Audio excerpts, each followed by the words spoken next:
नमस्कार, मैं डॉक्टर पुनीत कुमार राय आज आप लोगों के समक्ष हिंदी साहित्य के काल विभाजन एवं नामकरण विषय पर चर्चा करूंगा। विषय पर आने से पहले हम जानेंगे कि काल विभाजन और नामकरण क्या है और इसकी आवश्यकता क्यों पड़ती है। काल का प्रवाह जो है वह अखंड होता है, अविच्छिन्न होता है, उसकी अपनी गति होती है, वह सतत प्रवहमान है, उसे खंडों में विभक्त नहीं किया जा सकता है। लेकिन जब हम किसी वस्तु का, समाज का, संस्कृति का अध्ययन करते हैं तो हम उसे विभिन्न खंडों में विभक्त करते हैं जिससे सुस्पष्ट और व्यवस्थित अध्ययन हो सके। हिंदी साहित्य का इतिहास लिखते समय जो सबसे महत्वपूर्ण एक समस्या, बड़ी समस्या सामने आती है वह काल विभाजन और नामकरण की है। 1000 साल का जो एक इतिहास है, जो हिंदी साहित्य के इतिहास की सुदीर्घ परंपरा है, यदि हम उसको एक साथ लेते हैं तो सब कुछ गड्ढमड्ढ हो जाएगा। जो विभिन्न प्रवृत्तियां हैं, जो विभिन्न रूप हैं, साहित्य का जो उद्भव और विकास है, उसका स्पष्ट अध्ययन नहीं हो सकेगा। इस कारण हम उस सुदीर्घ परंपरा को, उस विकास क्रम को विभिन्न हिस्सों में विभक्त करते हैं और प्रवृत्तियों के, संवेदना के, समानता के आधार पर उनका यथोचित नामकरण करते हैं। यही काल विभाजन और नामकरण है। काल विभाजन निश्चित तौर पे एक कृत्रिम प्रयास है, लेकिन यह समग्र के सम्यक बोध के लिए आवश्यक है। काल विभाजन से साहित्य के उद्भव और विकास को, समय समय पर साहित्य के क्षेत्र में हुए परिवर्तनों को, नई जन्मी प्रवृत्तियों को, प्रवृत्तियों के उत्थान और अवसान को, युगीन परिस्थिति और परिवेश को बेहतर ढंग से समझा जा सकता है। काल विभाजन में एक सूत्रता होती है। यह इसमें खंड दृष्टि ना होकर के एक सूत्रता होती है। यह काल विभाजन की एक बहुत महत्वपूर्ण विशेषता है। काल विभाजन और नामकरण कोई मनगढ़ंत प्रक्रिया नहीं है। इतिहासकार ऐसा नहीं है कि मनचाहे ढंग से वह साहित्य के इतिहास की जो परंपरा है उसको विभिन्न हिस्सों में विभक्त कर दे। उस विभाजन का और नामकरण का एक तार्किक आधार होना चाहिए, तभी साहित्य के विकास क्रम को हम सम्यक ढंग से समझ सकेंगे। अगर वह मनमाने ढंग से विभाजन करता है तो साहित्य का इतिहास का जो विकास क्रम है उसको समझने में कई तरह की अस्पष्टता और विभ्रम की स्थितियां निर्मित होंगी। तो साहित्य के काल विभाजन के नामकरण, काल विभाजन और नामकरण के आधार क्या हैं, इसको हम आगे देखते हैं। काल विभाजन और नामकरण का आधार। काल विभाजन और नामकरण के कई आधार माने गए हैं। डॉक्टर नगेंद्र के अनुसार ऐतिहासिक कालक्रम के आधार पर, जैसे आदिकाल, शासक और शासनकाल के आधार पर, जैसे विक्टोरिया युग, एलिजाबेथ युग, मुगल काल, लोकनायक और युगीन महापुरुष के आधार पर, जैसे चैतन्य काल, गांधी युग, महत्वपूर्ण साहित्यिक व्यक्तित्व के आधार पर, जैसे भारतेंदु युग, द्विवेदी युग, शुक्ल युग, प्रसाद युग प्रेमचंद युग, महत्वपूर्ण सामाजिक, सांस्कृतिक, राजनीतिक घटना या आंदोलन के आधार पर जैसे पुनर्जागरण काल, सुधार काल, उपनिवेश काल, स्वातंत्र्योत्तर काल, युद्धोत्तर काल, साहित्यिक प्रवृत्ति, संवेदना के आधार पर जैसे रीतिकाल, छायावाद युग, प्रगति प्रयोग युग। इन्हीं आधारों पर साहित्य के इतिहास का काल विभाजन और नामकरण किया जाता है। साहित्य का काल विभाजन और नामकरण करते समय एक बात का ध्यान रखना अत्यंत आवश्यक है कि प्रवृत्तियों और संवेदना की समानता के आधार पर यह विभाजन होना चाहिए। साहित्य का इतिहास सिर्फ रचनाकारों और रचनाओं का संग्रह भर नहीं होता है, उनका सिर्फ लेखा जोखा भर ही नहीं होता है, अपितु साहित्य के विकास क्रम का, उसके विभिन्न प्रवृत्तियों के उद्भव और विकास का विवेचन और मूल्यांकन भी होता है। अब हम आगे देखेंगे कि विभिन्न विद्वानों द्वारा काल विभाजन के क्या प्रयास किए गए, उस परंपरा के ऊपर नजर डालेंगे। हिंदी साहित्य में काल विभाजन की जो शुरुआत होती है वह जॉर्ज ग्रियर्सन के the modern vernacular literature of Hindustan से होती है। इसके पहले गारसा दत्तासी और शिव सिंह सेंगर के इतिहास ग्रंथ आ चुके थे, लेकिन उनमें काल विभाजन का कोई प्रयास नहीं किया गया था। ग्रियर्सन ने अपने इतिहास ग्रंथ में हिंदी साहित्य के इतिहास को, समूची परंपरा को 11 हिस्सों में या कहें 11 अध्यायों में विभक्त किया है। पहला चारण काल, 15वीं सदी का धार्मिक पुनर्जागरण,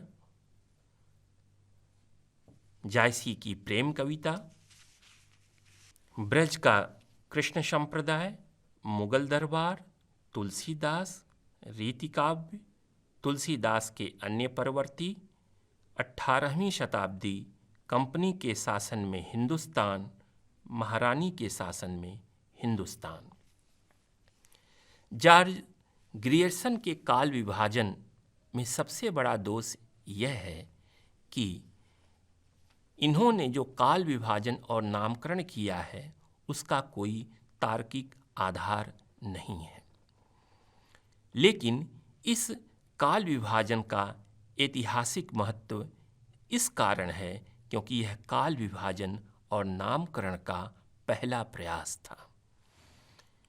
इसके पश्चात मिस्र बंधु विनोद में काल विभाजन और नामकरण करते हुए हिंदी साहित्य के इतिहास को 5 खंडों में विभक्त करते हैं और उसका नामकरण करते हैं। प्रारंभिक काल जो 7वीं विक्रम संवत से लेकर के 1343 विक्रम संवत तक, इसको उत्तरारंभिक काल में विभक्त करते हैं 1344 से 1444 विक्रम संवत।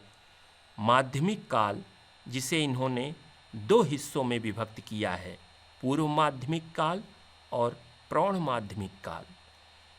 इसका समय 1445 से लेकर के 1680 विक्रम तक इन्होंने माना है। फिर अलंकृत काल जो 1681 से लेकर के 1889 विक्रम तक चलता है, इसको भी इन्होंने 2 हिस्सों में विभक्त किया है, पूर्वालंकृत काल और उत्तरालंकृत काल। इसके बाद परिवर्तन काल आता है जो 1890 से लेकर के 1925 विक्रम तक है। फिर वर्तमान काल 1925 विक्रम से अब तक। मिस्र बंधुओं का जो इतिहास है, जो उनके द्वारा काल विभाजन और नामकरण किया गया है, इसमें एक बड़ा दोष यह है कि यह हिंदी साहित्य की शुरुआत 7वीं सदी से मानते हैं। माध्यमिक काल को बगैर किसी पुष्ट तर्क के आधार पर पूर्व माध्यमिक काल और प्रौढ़ माध्यमिक काल में विभक्त करते हैं। जो अलंकृत काल जिसे इन्होंने कहा है, उसे अलंकृत काल कहना भी उचित नहीं है। इसके पश्चात काल विभाजन के क्षेत्र में जो सबसे महत्वपूर्ण कार्य किया गया, जो सबसे व्यवस्थित और वैज्ञानिक था और जिसे प्रायः सभी लोगों के द्वारा स्वीकार किया गया, वह कार्य रामचंद्र शुक्ल का है। 1929 में प्रकाशित अपने हिंदी साहित्य के इतिहास ग्रंथ में वह हिंदी साहित्य को 4 हिस्सों में विभक्त करते हैं। पहला आदिकाल, जिसे वह वीरगाथा काल कहते हैं। इसका समय है संवत 1050 से 1375। पूर्व मध्यकाल, जिसे वह भक्तिकाल कहते हैं। इसका समय है संवत 1375 से 1700। उत्तर मध्यकाल, जिसे वह रीतिकाल कहते हैं। इसका समय है 1700 से 1900 विक्रम। आधुनिक काल, जिसे वह गद्यकाल कहते हैं। इसका समय है संवत 1900 से लेकर अब तक।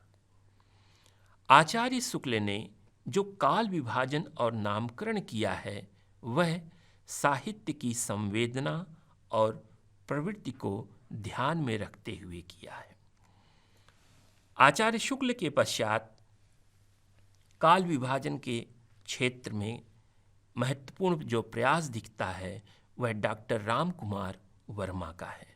डॉक्टर रामकुमार वर्मा पूरे हिंदी साहित्य के इतिहास को 5 खंडों में विभक्त करते हैं। पहला संधिकाल 750 से 1000 विक्रम। दूसरा चारणकाल 1000 से 1375 विक्रम। भक्तिकाल 1375 से 1700 विक्रम। रीतिकाल 1700 से 1900 विक्रम। आधुनिक काल 1900 से अब तक। आचार्य शुक्ल के ही काल विभाजन को इन्होंने स्वीकार किया है। बस संधि काल और चारण काल ही नई चीज है। इनके पश्चात गणपत चंद्र गुप्त हिंदी साहित्य का वैज्ञानिक इतिहास में एक अभिनव प्रयास करते हुए दिखाई पड़ते हैं। उन्होंने समूचे हिंदी साहित्य के विकास क्रम को 3 खंडों में विभक्त किया। प्रारंभिक काल या उन्मेष काल, जिसे वह 1184 से 1350 ईस्वी तक मानते हैं। उसके बाद मध्यकाल या विकास काल, जिसे वह 1350 से 1857 ईस्वी तक मानते हैं। तीसरा आधुनिक काल, जिसे वह 1857 से अब तक मानते हैं।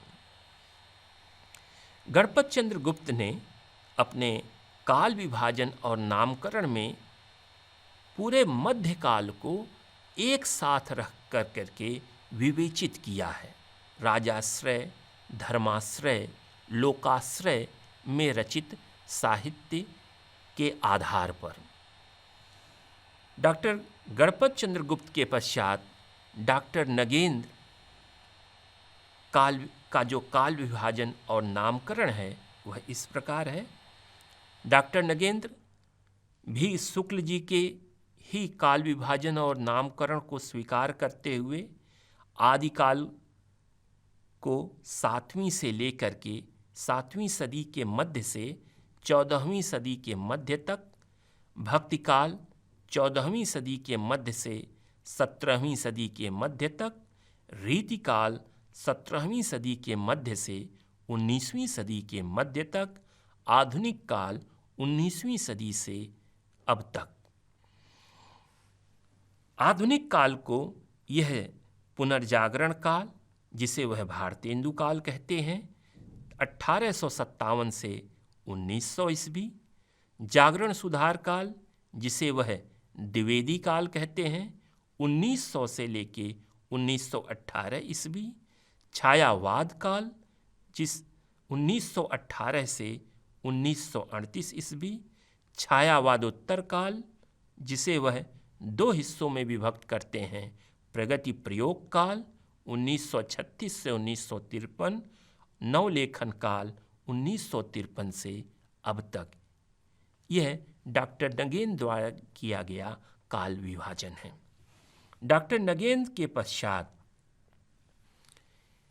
हिंदी साहित्य का दूसरा इतिहास में डॉक्टर बच्चन सिंह काल विभाजन और नामकरण जो देते हैं वह इस प्रकार है। आदिकाल को वह अपभ्रंश काल कहते हैं, भक्ति काल को वह 1400 से लेके 1650 ईस्वी तक, रीति काल को 1650 से 1857 ईस्वी, आधुनिक काल 1857 से अब तक मानते हैं। आधुनिक काल को वह नवजागरण युग, स्वच्छंदता युग, उत्तर स्वच्छंदता युग में विभक्त करते हैं। तो यह जो हम देखते हैं काल विभाजन और नामकरण की परंपरा, जो जॉर्ज ग्रियर्सन से शुरू होकर के बच्चन सिंह तक आती है, और भी लोगों ने काल विभाजन और नामकरण किया है, लेकिन जो महत्वपूर्ण नाम हैं वह जॉर्ज ग्रियर्सन, मिश्र बंधु, आचार्य रामचंद्र शुक्ल, डॉक्टर रामकुमार वर्मा, गणपति चंद्र गुप्त, डॉक्टर नगेंद्र, डॉक्टर बच्चन सिंह। प्रायः शुक्ल जी के ही काल विभाजन और नामकरण को सभी के द्वारा थोड़े बहुत संशोधन के साथ स्वीकार किया गया है, क्योंकि शुक्ल जी जिन तर्कों के आधार पर, जिन संवेदनात्मक साहित्य की प्रवृत्तियों के आधार पर काल विभाजन और नामकरण करते हैं, वे उन्हें किसी भी प्रकार से खारिज नहीं किया जा सकता था। हिंदी साहित्य के काल विभाजन एवं नामकरण के लिए आचार्य शुक्ल द्वारा किया गया विभाजन ही प्राय सभी के द्वारा यत्किंचित परिवर्तन के साथ स्वीकार किया गया है। उनकी कई मान्यताओं का विद्वानों ने खंडन किया। अब हम हिंदी साहित्य के इतिहास को जो 4 खंडों में विभक्त किया गया है और उनका जो नामकरण किया गया है, उसके ऊपर चर्चा करेंगे। सबसे पहले आचार्य शुक्ल की जो मान्यताएं थीं, उनके ऊपर जो विवाद हुआ, विवाद के जो मुद्दे थे, जो बिंदु थे, उसको एक बार हम लोग देख लें। सबसे पहली चीज कि आदिकाल का प्रारंभ आचार्य शुक्ल 10वीं शताब्दी से करते हैं, जिसे कई विद्वानों ने नहीं माना है, जैसे राहुल सांकृत्यायन, डॉक्टर रामकुमार वर्मा, ये 7वीं सदी से आदिकाल के आरंभ को मानते हैं। उसी तरह से आदिकाल को आचार्य शुक्ल द्वारा वीरगाथा काल कहना भी विद्वानों ने स्वीकार नहीं किया है। उसी तरह से उत्तर मध्यकाल को आचार्य शुक्ल द्वारा रीतिकाल कहना भी विद्वानों ने स्वीकार नहीं किया है। अब हम जो विभिन्न नामकरण हैं उनकी विवेचना करेंगे। सर्वप्रथम आदिकाल। आदिकाल को विद्वानों ने कई नाम से पुकारा है। आचार्य महावीर प्रसाद द्विवेदी इसे बीज बपन काल, मिश्र बंधु इसे प्रारंभिक काल, डॉक्टर राम कुमार वर्मा इसे संधिकाल, चारण काल, राहुल सांकृत्यायन इसे सिद्ध सामंत काल, महावीर प्रसाद द्विवेदी इसे बीजवपन काल, आचार्य हजारी प्रसाद द्विवेदी आदिकाल, बच्चन सिंह अपभ्रंश काल, विश्वनाथ प्रसाद मिश्र इसे वीर काल और आचार्य शुक्ल इसे वीरगाथा काल कहते हैं। आचार्य शुक्ल जिन 12 रचनाओं के आधार पर प्रवृत्तिगत समानता को देखते हुए आदिकाल को वीरगाथा काल कहते हैं, उन 12 रचनाओं में से अधिकांश रचनाएं अप्रमाणिक हैं, अप्राप्य हैं। इस कारण आदिकाल को वीरगाथा काल नहीं कहा जा सकता है। आचार्य महावीर प्रसाद द्विवेदी आदिकाल को वीर काल कहते हैं। वीर काल भी वीरगाथा काल के समान है। अगर आदिकाल को हम वीर काल कहेंगे या वीरगाथा काल कहेंगे तो इस युग में सिद्धों नाथों के द्वारा, जैनियों के द्वारा जो साहित्य रचा गया, अमीर खुसरो के द्वारा जो साहित्य रचा गया, लौकिक विषयों पर जो साहित्य रचा गया, वह छूट जाएगा। इस कारण यह नाम भी उचित नहीं है। डॉक्टर राम कुमार वर्मा ने इसे संधिकाल, चारण काल कहा है। संधिकाल वह हिंदी और अपभ्रंश का एक जो संक्रांति काल है, उस को ध्यान में रख करके संधिकाल कह रहे हैं, और चारण काल इस नाते कह रहे हैं कि इस युग में जो रासो काव्य रचे गए वह चारण कवियों के द्वारा। लेकिन यह नामकरण भी उचित नहीं है, क्योंकि संधि काल और चारण काल कहने से सिद्धों, नाथों, जैनियों द्वारा रचा गया साहित्य जो पर्याप्त मात्रा में था, वह आदिकाल की परिधि में नहीं आ पाएगा। राहुल सांकृत्यायन इस काल को सिद्ध सामंत काल कहते हैं, लेकिन यह नाम भी उचित नहीं है, क्योंकि सिद्धों के अतिरिक्त इस काल में नाथ और जैन साहित्य भी प्राप्त होता है। सिद्ध सामंत काल कहने से वह साहित्य आदि की काल की परिधि से छूट जाता है। मिश्र बंधु इस काल को प्रारंभिक काल कहते हैं। प्रारंभिक काल भी उचित नहीं है। महावीर प्रसाद द्विवेदी इसे बीजवपन काल कहते हैं। बीजवपन मतलब किसी समय में बीज को रोपना, बीज रोपने का जो काल है। तो ऐसा तो है नहीं कि हिंदी साहित्य का बीज रोपा जा रहा था, अचानक से चीज़ें प्रकट हो रही थीं। चीज़ें अचानक से नहीं प्रकट हो रही थीं, पहले की परंपरा के भी कुछ लक्षण, कुछ प्रभाव, कुछ तत्व उसमें मौजूद थे। तो प्रारंभिक काल और बीजवपन काल कहना भी उचित नहीं है। आचार्य हजारी प्रसाद द्विवेदी ने इसे आदिकाल कहा है, जिसे प्रायः सभी लोगों के द्वारा स्वीकार किया गया है। आदिकाल कहने से जो अभिप्राय है वह साहित्य का जो साहित्य की संवेदना, साहित्य की, हिंदी साहित्य की जो प्रवृत्तियां हैं, जो भाषा है, जो रूप है, उसके लिहाज से यह हिंदी साहित्य का जो आरंभिक रूप का बोध होता है आदिकाल कहने से, तो यह नाम ज़्यादा उचित है। आदिकाल नाम ज़्यादा अर्थपूर्ण और समावेशी है, इसी नाते इसको सभी लोगों के द्वारा स्वीकार किया गया है। अब हम आते हैं भक्ति काल पर। भक्ति काल को की सीमा जो है आचार्य शुक्ल ने संवत 1375 से लेके संवत 1700 तक मानी है। मोटा मोटी 14वीं सदी के मध्य से 17वीं सदी के मध्य तक यह जो 200 साल का कालखंड है, यह भक्ति आंदोलन के फलस्वरूप इस दौर में जो भक्तिपरक रचनाएं रची गईं उसकी प्रचुरता का काल है।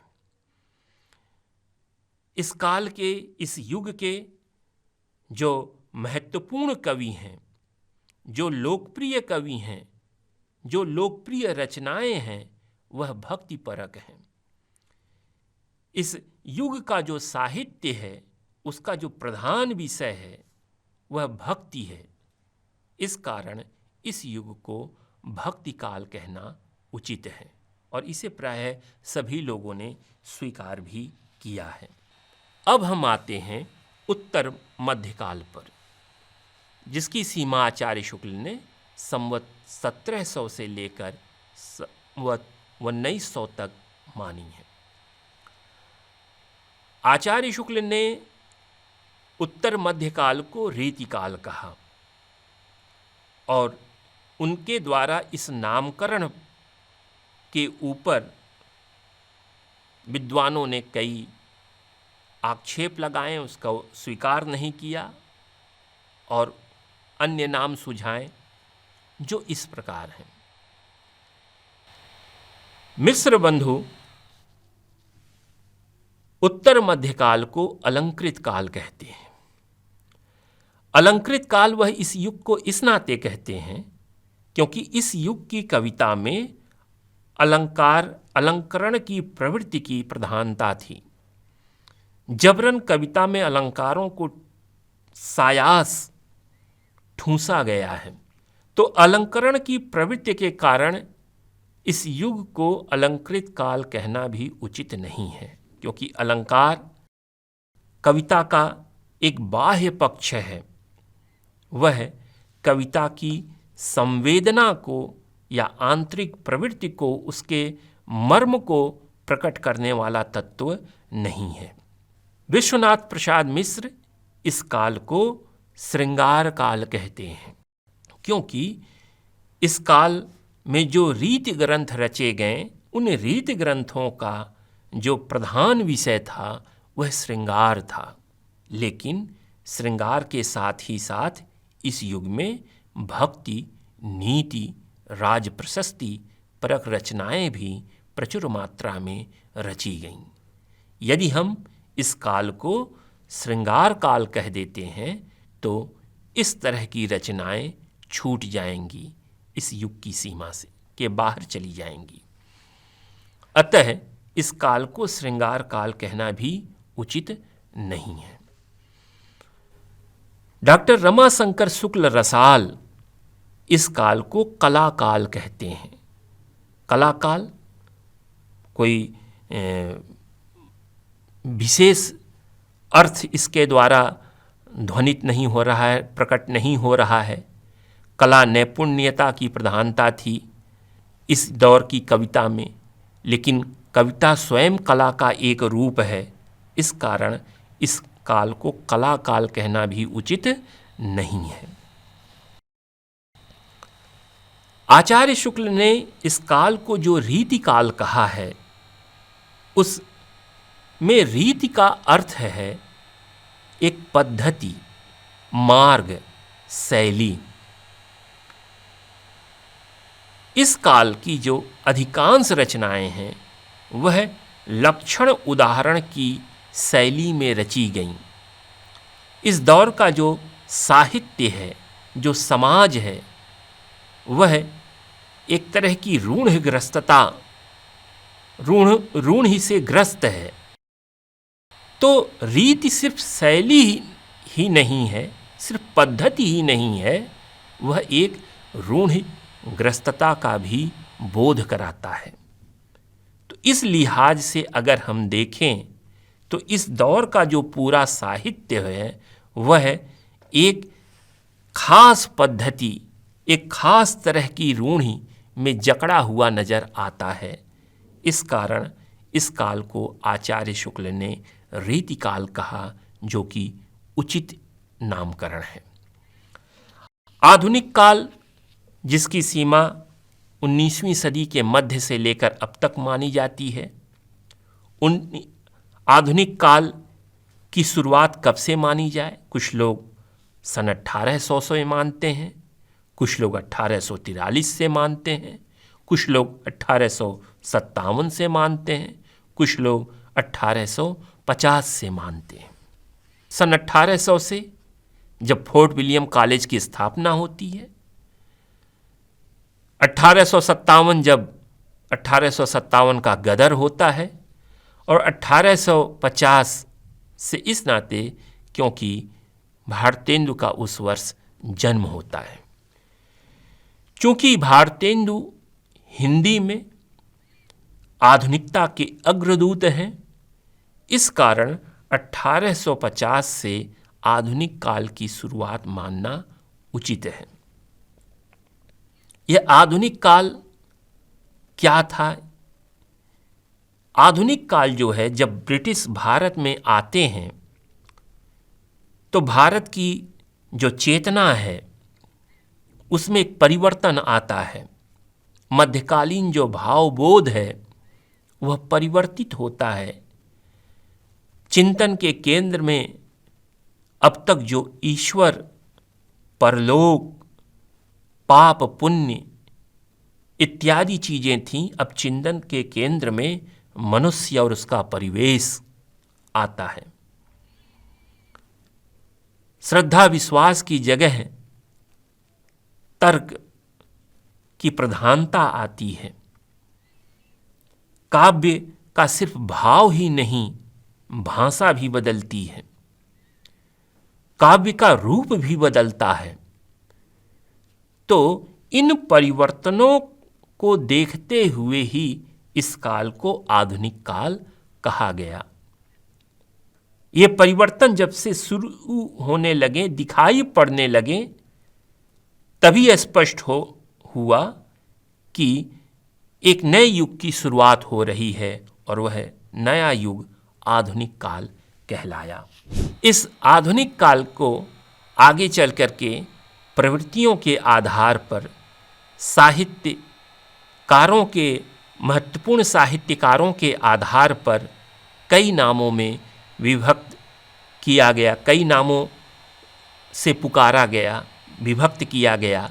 जैसे छायावाद युग, प्रगति प्रयोग युग, भारतेंदु युग, द्विवेदी युग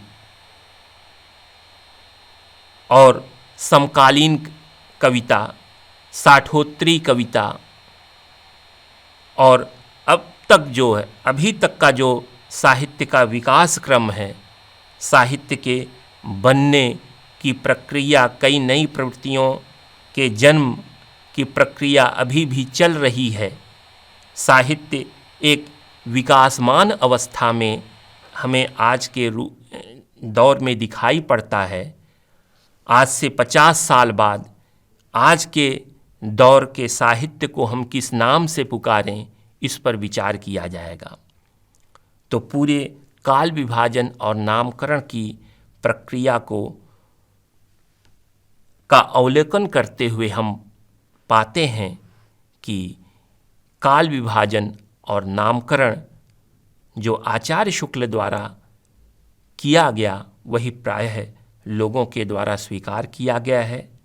और काल विभाजन और नामकरण साहित्य के इतिहास लेखन का एक महत्वपूर्ण अंग है।